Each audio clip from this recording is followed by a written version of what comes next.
ایک بڑی good news کے ساتھ میں آج حاضر ہوں، اور ہم سب جانتے ہیں کہ پاکستان کی movie finally the legend of Maula Jatt ایک بہت super hit world wide prove ہو گئی ہے، اور اپنے فرسٹ ویک میں آلموسٹ $2.3 ملین اس مووی نے کراس کر گیا ہے. اور میں یہاں یہ بات بولتا ہوں کہ دیکھیں، انٹرٹینمنٹ انڈسٹری کو مذاق مت لیں، میں اس کی ایویڈنس دیتا ہوں.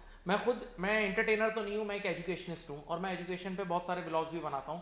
لیکن میں ہمیشہ دیکھتا ہوں اور اپنے اسٹوڈنٹ سے یہ بات کہتا ہوں کہ دیکھو، ایجوکیشن کی ویڈیوز پہ وہ ویوز کبھی نہیں آتے جو انٹرٹینمنٹ پہ آتے ہیں. انٹرٹینمنٹ پہ ملینز آف ویوز آ جاتے ہیں، یعنی انٹرٹینمنٹ کا خریدار بہت ہے. تو اگر پاکستان اس انڈسٹری کو گریب کرے گا، یعنی آج تک ہمیں یہ دیکھ رہے تھے کہ ہمارے اپنی 22 کروڑ عوام وہ دوسرے کنٹریز کے کنٹینٹ پہ ڈیپینڈنٹ تھی، تو اگر ہم ایسا کنٹینٹ کیوں نہ بنائیں کہ ہم ایٹ لیسٹ، چلو دوسروں کو بیچنا دور کی بات ہے، اپنے بندوں کو ہی اپنا مال بیچ دیں، تو یہ کتنی بڑی بات ہوگی. تو میرے ساتھ آج ایک انڈسٹری کے ایکسپرٹ ہیں عبداللہ شامیر، اور یہ ہمیں بہت گائیڈ کریں گے، اور ہم اب سیریز آف ویڈیوز بنائیں گے، آپ کو ایجوکیٹ کریں گے اس پوری انڈسٹری سے ریلیٹڈ اور پاکستان کے فیوچر سے related about this media industry. Abdullah Shamir, میرا آپ سے ایک فرسٹ کوسچن یہ ہے کہ آپ اس کی بزنس انالیسز، یہ جو لیجنڈ آف مولا جٹ کی، کیسے دیکھتے ہیں کہ کیا اس کا بزنس اسپیکٹ کیا ہے؟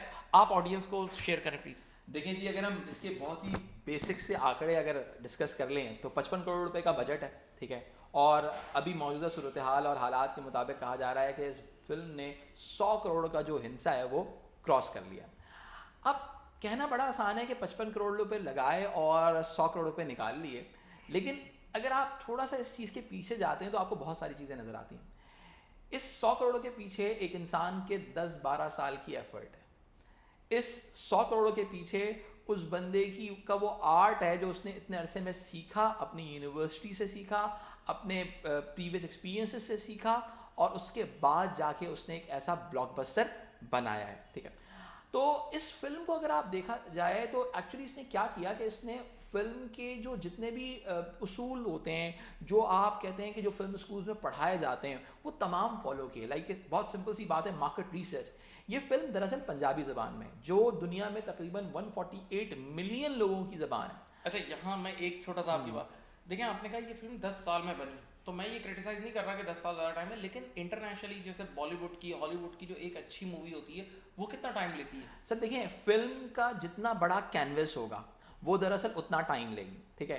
اب کبھی کبھی ایسا ہوتا ہے، جیسے ہالی ووڈ کی بات کر لیتے ہیں، انہوں نے بہت ساری فلمس کے لیے ایک نئے سافٹ ویئرس تک بنائے، کیونکہ دیکھیں فلم ایک کریٹو جاب ہے، اور اس کے اندر ڈائریکٹر کی امیجنیشن، اس کے خیالات، اس کی سوچ کہیں تک بھی پہنچ سکتی ہے. اور اس تک پہنچنے کے لیے ٹیکنالوجی کو کبھی ٹائم لگتا ہے. کبھی کبھی ایسا بھی ہوتا ہے ایک فلم بنی، آدھی فلم بنی، لیکن ٹیکنالوجی وہاں تک پہنچی نہیں تھی، وہاں پہ روک دی گئی. جب ٹیکنالوجی اس پوائنٹ پہ پہنچی تو اس کو کمپلیٹ کیا گیا. تو اگر میں بہت ہی بیسک فلم کی بات کروں، اگر میں صرف شوٹنگ ٹائم کی بات کروں، تو کم سے کم 40 دن کا آپ کو ایک اسپیل مارنا پڑتا ہے. تو اگر کم سے کم فلم کا بھی اگر آپ ٹائم نکالیں تو 1 سال ہے کم سے کم، ٹھیک ہے. اور میکسیمم کچھ بھی ہو سکتا ہے، 10 سال بھی ہو سکتے ہیں. اور اس میں بہت بڑی وجہ سے دیکھیں، آپ صرف 10 سال کی ایفرٹ کو آپ صرف اس طرح سے کاؤنٹ نہیں کر سکتے. اس میں بہت ساری چیزیں، اس میں 2 سال آپ کووڈ کے بھی نکال دیں، ٹھیک ہے، کیونکہ فلم کہہ رہے ہیں کہ تیار تھی، ریلیز کرنی تھی، لیکن کووڈ کی وجہ سے انہوں نے نہیں کی. اور اس کے پیچھے اگر میں بتاؤں کہ بہت جو سب سے امپورٹنٹ جو چیز جو ہمیں نظر آتی ہے، اسٹار کاسٹ ہے. اسٹار کاسٹ کسی ڈائریکٹر کے لیے ایک بہت ہی امپورٹنٹ چیز ہوتی ہے. اگر آپ لگان کے پیچھے اشتوش گوارکر کی بھی اگر آپ چلو دیکھتے ہیں، جو اس کی بیہائنڈ دا سین ہے، تو اس میں نظر آتا ہے کہ اس کو اسٹار کاسٹ عامر خان ملا تب جا کے لگان بنی، ٹھیک ہے. تو یہاں پر یہ نظر آتا ہے کہ بلال لاشاری کی ایک بڑی اسٹرانگ ٹرمز تھے تمام اس کی اسٹار کاسٹ کے ساتھ، اور پرانے ٹرمز لائک ای پی کا جو گانا تھا شور مچا، وہ فواد خان کا، وہ دراصل بلال لاشاری نے ڈائریکٹ کیا تھا. سجنی کر چکے تھے وہ. اس کے علاوہ ہمایوں ملک کے ساتھ بہت کام کر چکے تھے وہ. تو ہوا یہ کہ اس کے علاوہ ان کے حمزہ علی عباسی سے بڑے اچھے ٹرمز تھے. تو ان ٹرمز کا بڑا ایڈوانٹیج ہوتا ہے ایک ڈائریکٹر کو. میں یہاں ایک پوائنٹ ریز کرنا چاہوں گا آڈینس کو. میں اپنے اسٹوڈنٹس کو ہمیشہ بولتا ہوں کہ ریلیشن شپ میٹرز اے لاٹ. ایون ایک انسان چارٹرڈ اکاؤنٹنٹ بن جاتا ہے، بہت ہائی پروفائل بن جاتا ہے، لیکن اگر آپ کے ریلیشن شپ اچھے نہیں، آپ آگے نہیں جا سکتے. اور یہی انہوں نے پوائنٹ ریز کیا. تو اگر ہم اس کا تھوڑا سا اور، اب یہ تو ہمارے یو ایس پیز ہو گئے، یعنی کہ پروڈکٹ بہت جاندار ہے، ٹھیک ہے، اور پروڈکٹ بہت ہائپر ریئل بیسڈ ہے، جس کی وجہ سے کیا ہوا کہ ہر طرح کی آڈینس کو کیپچر کر رہی ہیں، چاہے وہ بڑے ہوں چاہے وہ چھوٹے ہوں، اور جو ہالی ووڈ کے دلدادہ ہیں ان کے لیے بھی بڑی زبردست پروڈکٹ. اس کے علاوہ اگر آپ اس کا تھوڑا سا ڈیٹیل انالیسس کرتے ہیں تو آپ کو نظر یہ آئے گا کہ اس فلم نے سب سے زیادہ جو بزنس کیا ہے وہ اوورسیز پاکستان میں کیا، لائک دبئی، گلف ہو گیا، یو کے، یو ایس اے. اچھا، اب اس میں ایک اور بڑی سب سے امپورٹنٹ چیز ہے، وہ یہ ہے کہ ابھی انہوں نے مولا جٹ والوں نے یہ بات ریلیز بھی کی کہ صرف جو آسٹریلیا اور نیوزی لینڈ کا جو ریٹرن ہے، جو باکس آفس ریٹرن ان کے پاس آیا ہے، وہ دراصل پاکستان کی 7 جو پرانی بلاک بسٹر فلمس تھیں جس میں وار خود ان کی شامل ہے, اس کے علاوہ جوانی پھر نہیں آنی, لندن نہیں جاؤں گا, اس کے علاوہ تیفا ان ٹربل ہو گیا, اس کے علاوہ آپ کا بن روئے شامل ہے, ان تمام کا جو ریٹرن جو انہوں نے جو گین کیا ہے اگر آپ ملا دیں اس اماؤنٹ کو تو وہ اس سے زیادہ انہوں نے اسکور کر لیا ہے.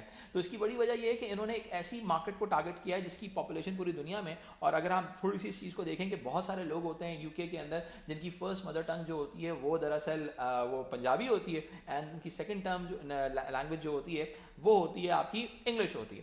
تو اب ہوتا یہ ہے کہ ایک انسان, اور اس انسان نے ساری زندگی سنیما کے اندر انگلش فلمز دیکھی ہوتی ہیں, تو اس کے لیے ایک بڑا ہی کوئی فیسینیٹنگ چیز ہوتی ہے کہ وہ اپنی مدر ٹنگ کی کوئی چیز اپنے سنیما کے اندر دیکھے. جیسے آپ نے یہ بات کی نا, میں اس کو مانوں گا کہ اس فلم میں اس کے فورن ریونیوز زیادہ ہیں, اوورسیز ریونیوز بہت زیادہ ہیں as compared to local revenues, اور اس کی بہت بڑی وجہ یہ ہے کہ ہمارا ایکسچینج ریٹ کی وجہ سے ہمیں فورن سیلنگ میں بہت ایڈوانٹیج ہوتا ہے. جیسے ہم لوگ یہاں بھی پڑھاتے ہیں اور ہم پاکستان کے باہر بھی انٹرنیشنلی بہت سارے 40+ کنٹریز میں کام کر رہے ہیں, تو ہم لوگ کئی بار اینڈ میں دیکھتے ہیں کہ ہمارے انٹرنیشنل جو ریونیوز ہیں وہ زیادہ ہوتے ہیں.